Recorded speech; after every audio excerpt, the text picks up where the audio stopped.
In today's Your Healthy Family, September is Atrial Fibrillation Awareness Month. It's a condition also known as AFib that can be hard to detect for some people and has serious consequences if left untreated.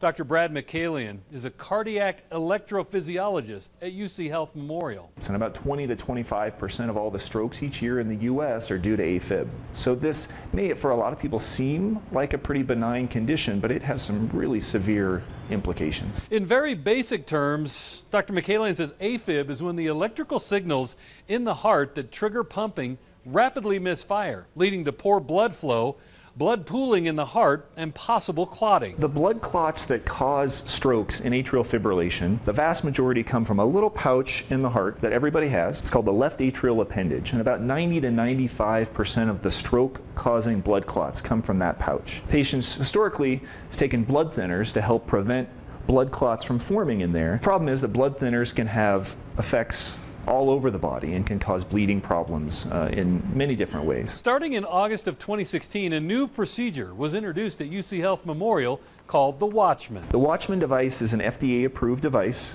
that is placed through a catheter, a tube, from the vein in your leg up to the heart, and the device comes all folded up in there, and then it opens up at the opening of that pouch.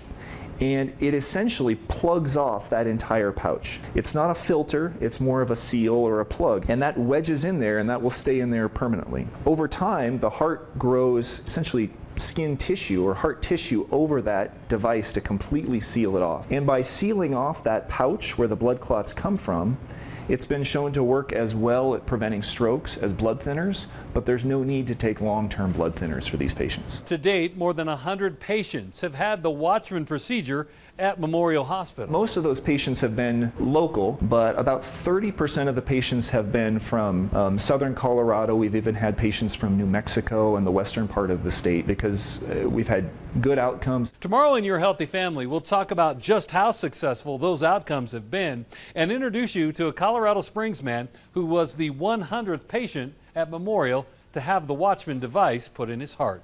For Your Healthy Family, I'm Ira Cronin. For more health stories, head to yourhealthyfamily.com.